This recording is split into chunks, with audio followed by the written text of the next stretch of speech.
Monsieur Lebrun, merci beaucoup Bonjour. de nous accueillir dans les bureaux de votre maison d'édition, Leitmotiv.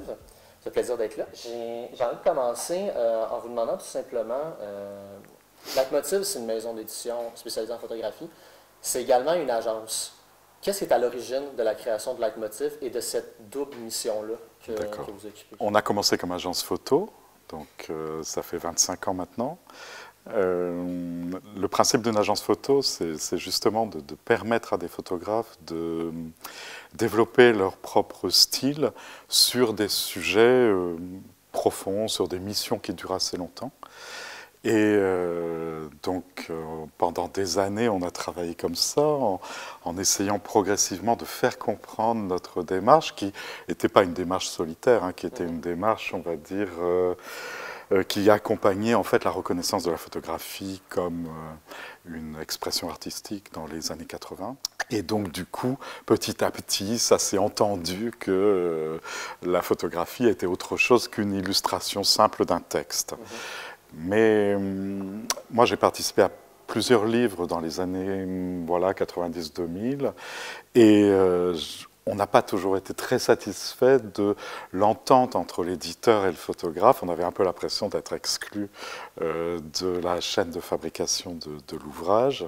Et en voyant ce qui existait par ailleurs en termes d'édition photo, et en faisant un petit peu le bilan de ce qu'on connaissait dans la chaîne graphique, on s'est dit ben, pourquoi ne pas essayer aussi nous-mêmes de devenir maison d'édition. Donc ça a pris un peu de temps, on s'est entraîné sur des sujets régionaux, et je dirais que le vrai départ de la maison d'édition, c'est le livre Terry de Naoya Takeyama, qu'on réalise en 2011. C'est le moment où on passe, on va dire, de nos essais d'édition autour des villes de la région et des métiers du port de Dunkerque à quelque chose qui prend une autre envergure à cause de la signature de Naoya Takeyama, qui est un photographe très célèbre, mais aussi parce qu'on arrive à mettre au point à peu près notre formule éditoriale, et ça va être le point de départ de la ligne éditoriale ensuite.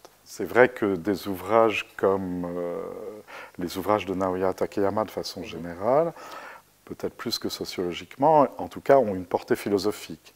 C'est certain qu'il interroge dans chacun de ses livres la place de l'homme dans son environnement biographique. C'est-à-dire que pour lui, la géographie devient une biographie du paysage, qui est quelque chose d'absolument passionnant, parce que ça touche aussi bien justement à une science humaine qu'à la portée visuelle de ce qui l'entoure. Vous mentionnez les ouvrages de Naoya Takeyama et ce que vous dites justement sur la géographie qui devient une biographie du paysage, à mon sens, ça se retrouve très très bien dans son diptyque sur Fukushima. Oui. Parce qu'il est à savoir qu'à Takeyama, il est né à Fukushima, aux alentours. Oui, à côté, oui. À côté. Et lorsque le tsunami a balayé tout le territoire en 2011, il y a 10 ans, donc tout juste, lui, à tout le moins dans celui-là, ce livre-là raconte son retour, le chemin de son retour à Fukushima après le passage du tsunami. Comment est-ce que ce livre-là, comment est-ce que vous êtes tombé avec ce livre-là entre les mains? Ben, on était en train donc de faire Terril en 2010-2011 avec lui, parce que Terril était lié à une résidence qu'il avait fait dans le nord de la France. Et c'est comme ça que je l'ai rencontré. Et pendant qu'on est en train de faire ce livre, le tsunami arrive le 11 mars 2011 et détruit complètement sa ville natale. C'est-à-dire, en fait, ça fait partie de ces événements qui traversent chacune de nos vies et qui sont des événements terribles, parce que d'un seul coup, tu as l'impression que tout disparaît, quoi, finalement, sous tes pieds, sans même que tu en aies conscience, parce que tu n'es pas là. C'est ce qui est arrivé à Naoya. Il était en train de faire une émission de radio à Tokyo, et on commence à parler du tsunami sur les ondes. Et au début, on ne sait pas ce qui se passe. Et en fait, il a fallu attendre un jour, 2 jours. Au fur et à mesure, on voyait des images de plus en plus terrifiantes. Et au bout de 3 jours, il décide de partir en moto là-haut pour voir ce qui reste. sachant qu'en plus, il n'arrive pas à joindre ses sœurs ni sa mère, qui sont habitantes de Rikuzen Takata, la ville natale qui risque d'être détruite, mais il n'en sait rien. Donc voilà, c'est tout le récit de cette remontée vers le nord du Japon, à moto, qu'il décrit dans ce livre, avec, je trouve, d'abord une force de narration assez extraordinaire. Ça se sent, hein, d'ailleurs. Moi, je trouve que c'est un livre fabuleux. Autant dans les comme images témoignage. que le témoignage écrit, parce qu'il livre également son propre témoignage dans le livre. Et sa façon, où petit à petit, l'acceptation impossible fait son chemin. C'est-à-dire qu'il le refuse et il ne peut pas l'accepter, ce qui est arrivé. Donc, il attend de voir ce qu'il en est, quoi.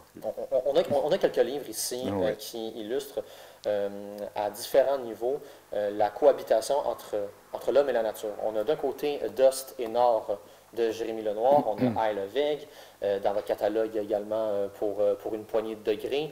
Il y a Jungle qui s'en vient aussi, votre prochain ouvrage.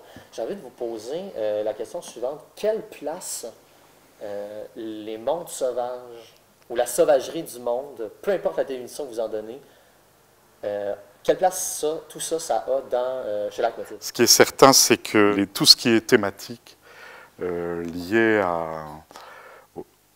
au gaspillage des ressources, ou au contraire à l'insertion de la recherche d'énergie dans les flux, tout ça, ce sont des thématiques qu'on va essayer de porter de plus en plus au sein des éditions Leitmotiv. Ça, il n'y a aucun doute là-dessus.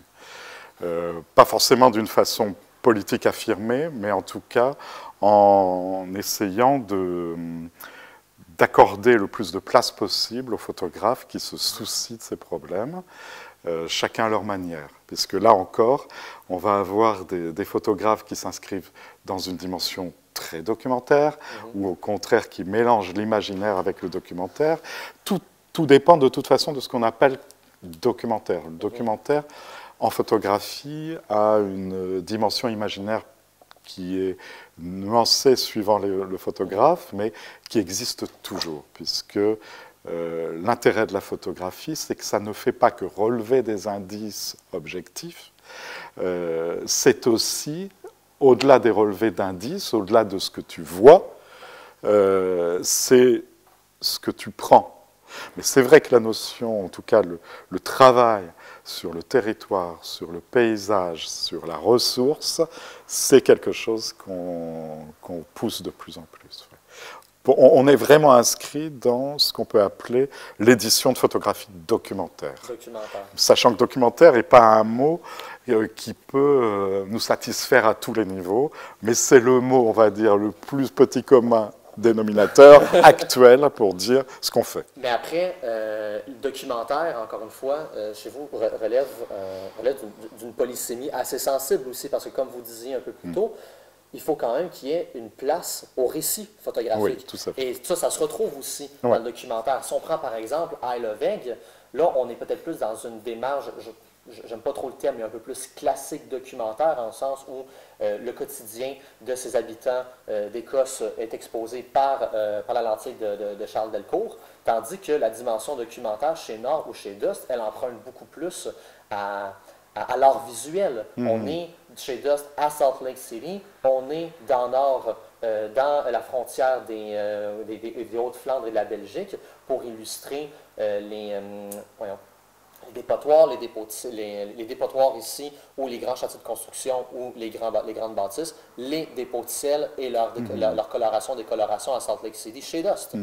Et tout ça, c'est deux dimensions documentaires complètement différentes, mais le récit photographique fait son œuvre. Et donc, ça reste documentaire. Complètement. Documentaire dans notre esprit, c'est un éventail de possibilités d'aborder le monde qui nous entoure. Le prochain livre que Leitmotiv va publier, c'est Jungle. Ouais. Est-ce que vous avez quelques mots là-dessus? Jungle, c'est vraiment un livre, comme souvent, hein, ça vient de coups de foudre entre un photographe, une photographe, en l'occurrence c'est Olivia Lavergne, et nous en tant que maison d'édition. J'aime bien donner la place à des livres uniques, enfin en tout cas à des démarches uniques.